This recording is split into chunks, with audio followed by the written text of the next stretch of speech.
Alhamdulillahi Rabbil Alamin.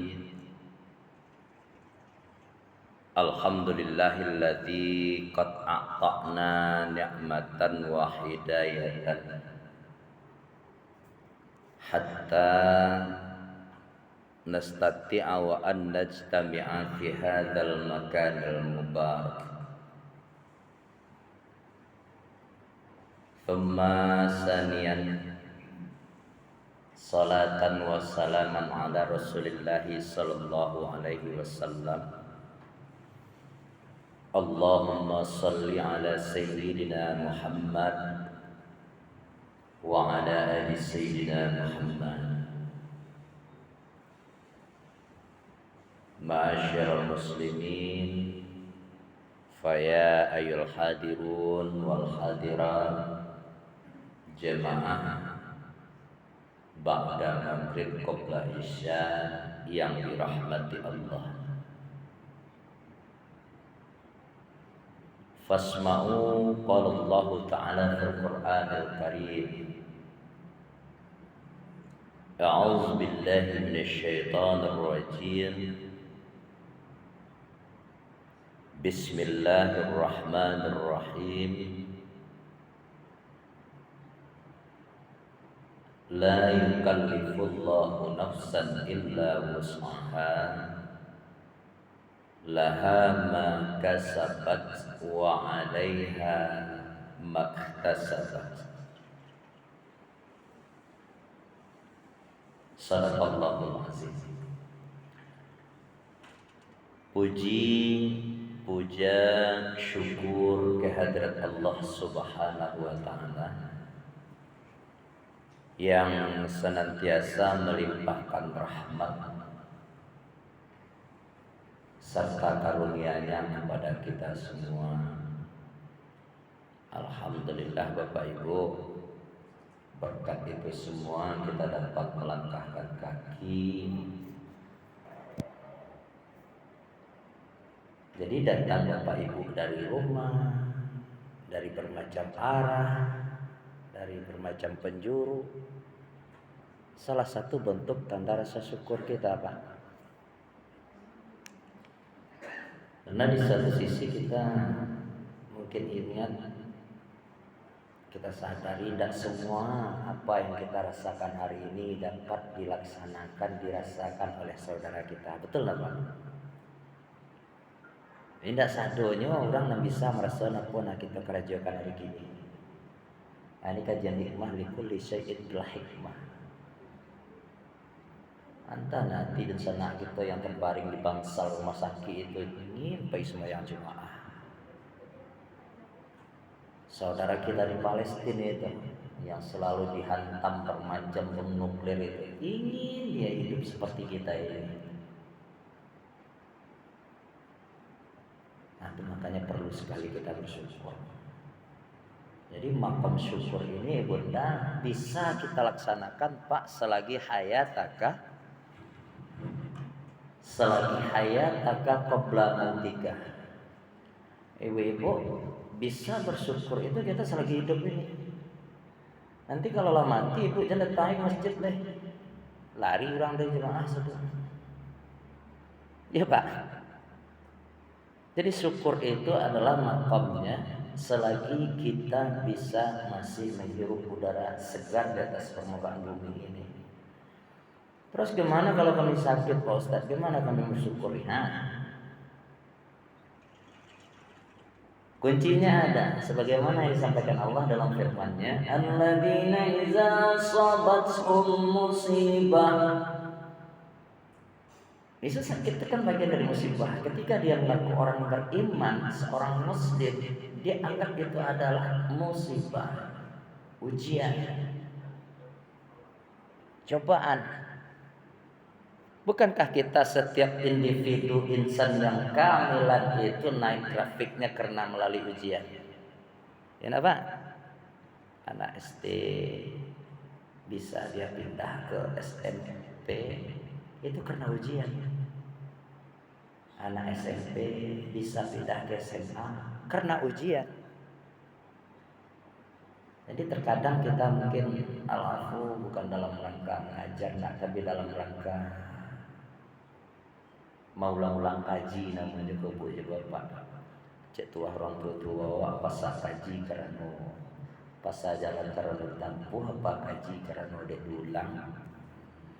Nah coba kita lihat itu, banyak kita yang dapat musibah, yang dapat ujian, tapi mau risiko Allah marah dengan hal seperti ini. Bahkan di satu sisi ternyata kalimat belum dikatakan seorang itu beriman kalau nyalur diuji lagi.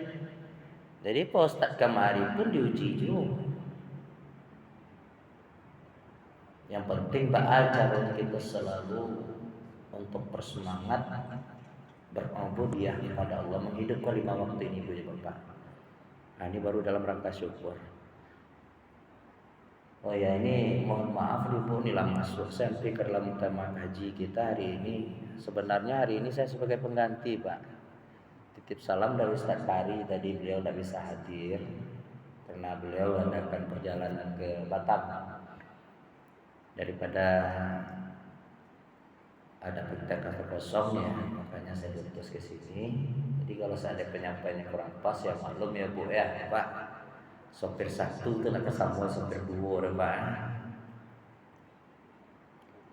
Allahumma rabbi shrah li sadri wa yassir li amri wahlul 'uqdatam min lisani yafqahu qawli. Nah, jadi itu syukur.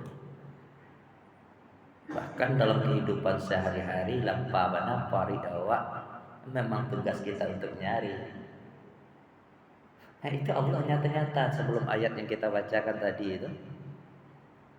Jadi kalau ada yang kesulitan nampak saudara kita, tugas kita selaku saudara semuslim bantu.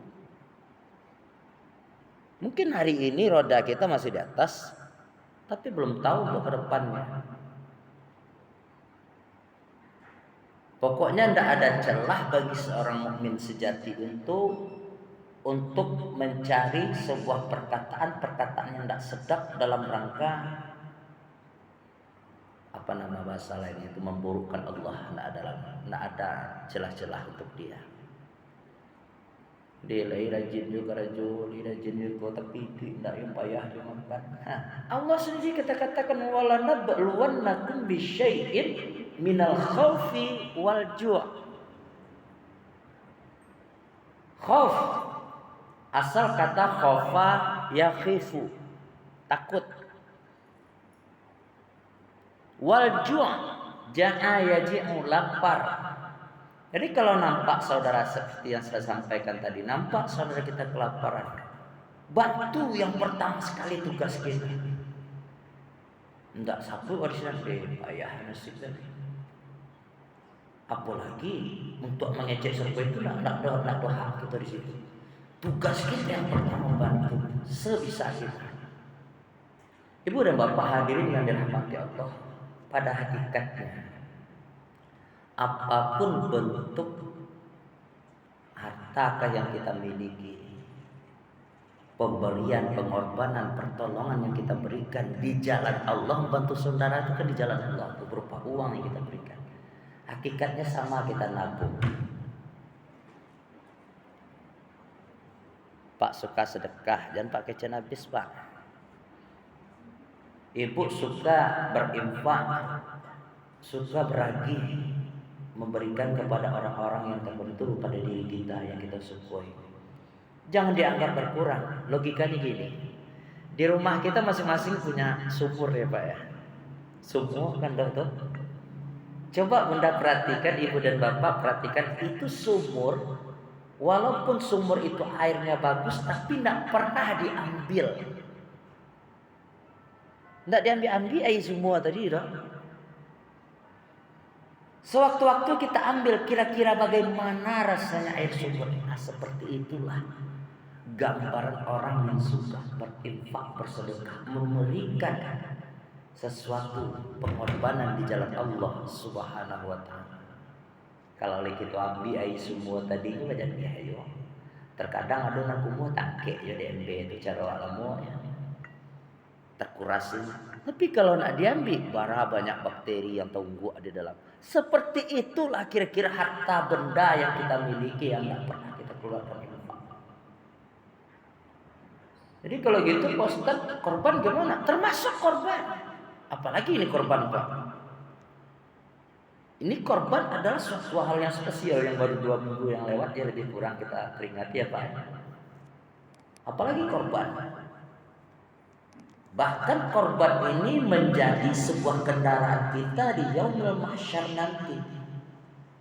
Ini akan menjadi sebuah kendaraan untuk sama-sama.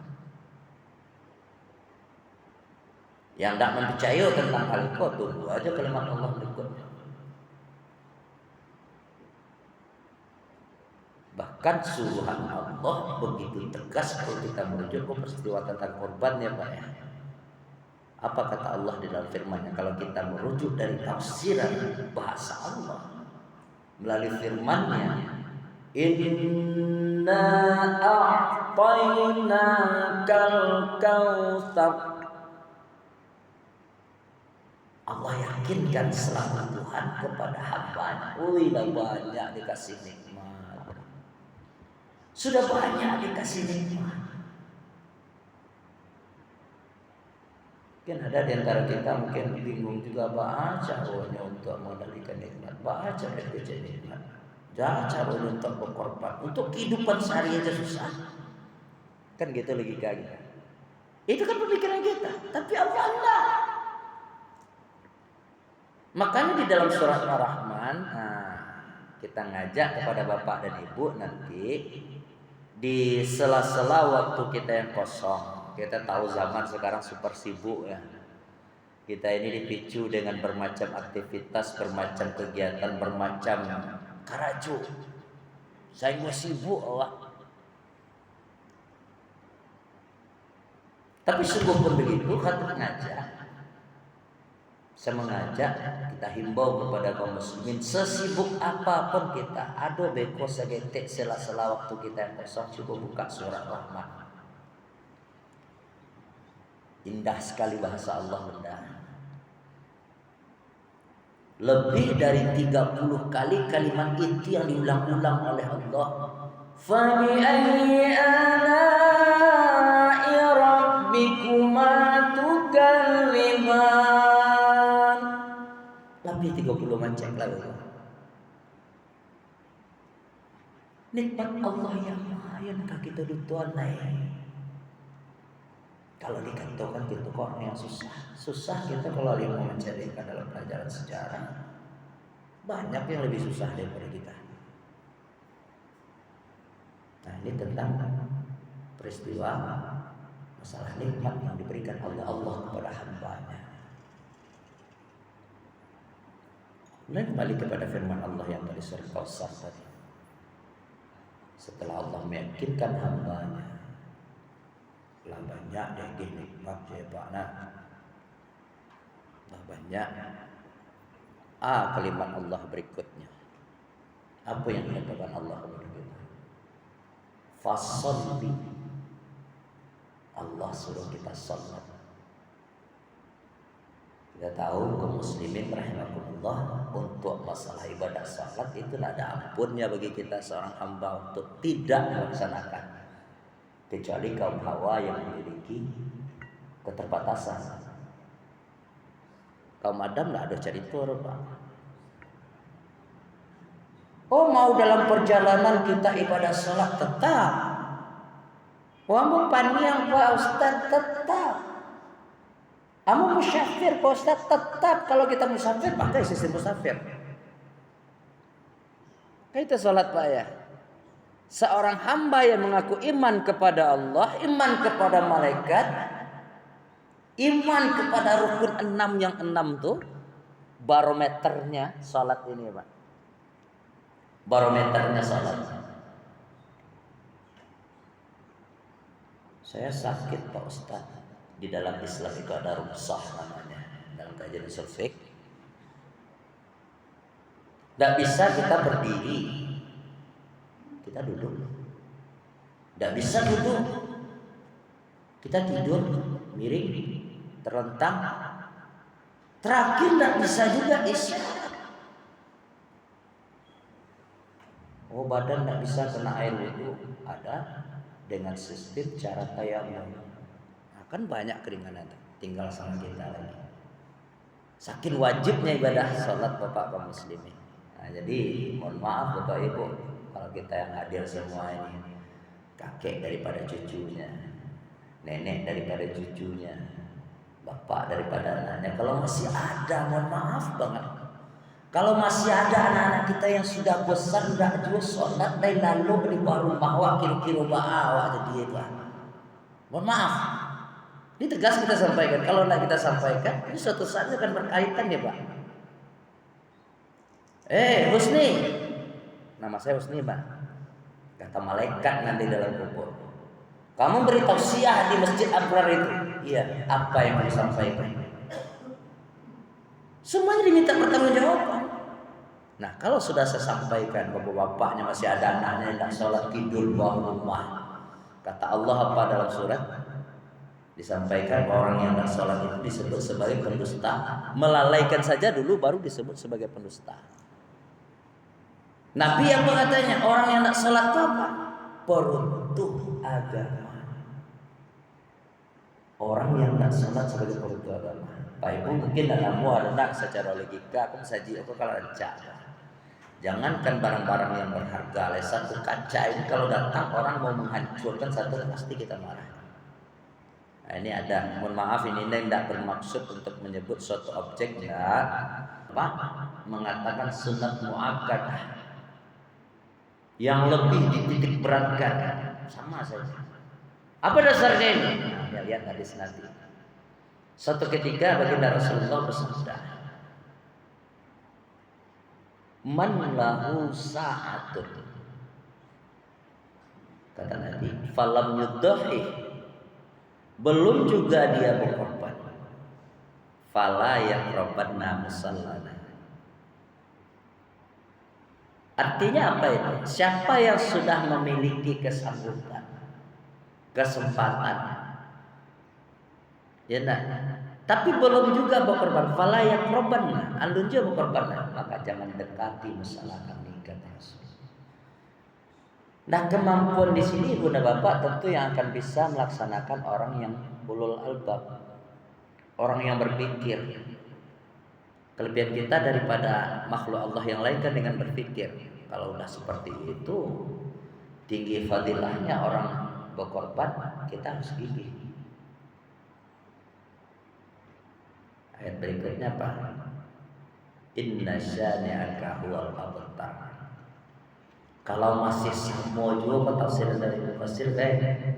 Kalau masih samojo cara awak tahun patang je tahun besok ndak ada bedanya, mohon maaf.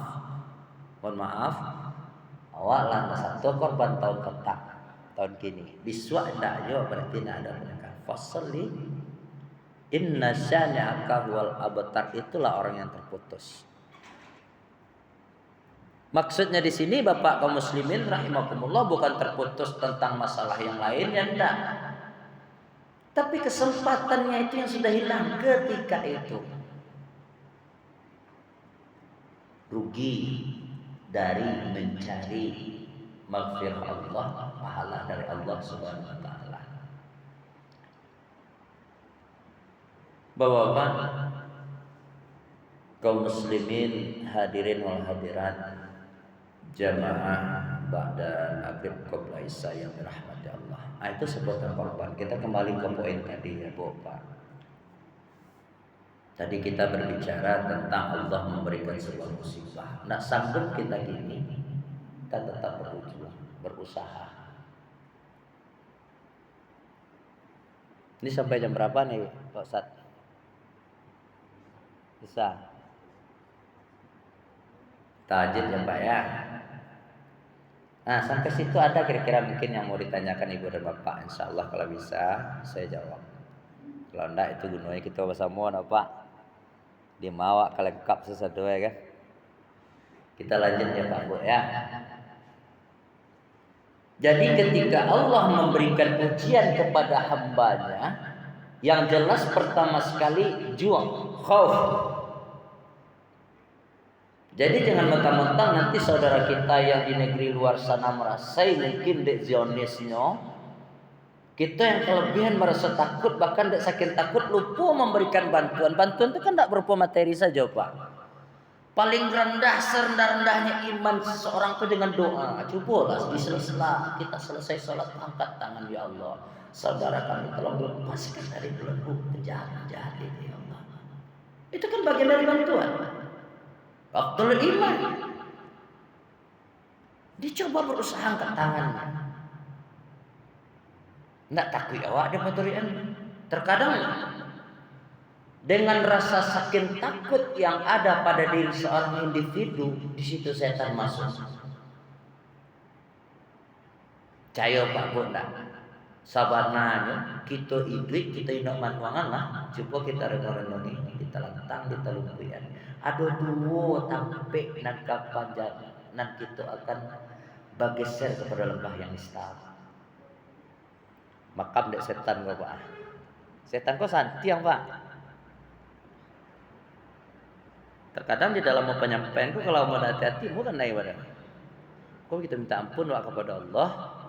Mohon maaf kepada sesama andai kata penyampaian beko ndak talataan ditampeknya, ndak tagantuang di penggayunya, kurang referensinya, sama-sama kita minta ampun kepada Allah. Ampun terlebih lagi. Tanggung jawabnya berat. Mohon maaf kita kepada sesama.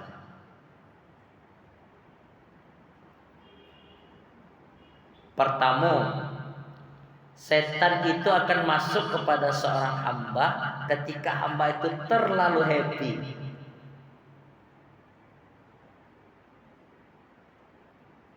Dari situlah rupanya, siapa nama salah seorang ulama atau menafsirkan di dalam kitabnya disampaikan seperti itu. Rupanya dari situlah muncul sebuah kalimat istitrak. Saking happy-nya Pak. Contoh nih Bu ya. Dia orang yang senang. Dia orang kaya. Nggak pernah dapet penyakit, nggak pernah susah hidupnya, nggak pernah kewalahan, dia senang terus, jaya terus. Kita yang menyaksikan, yusawana kayu enak gitu contoh bahasa.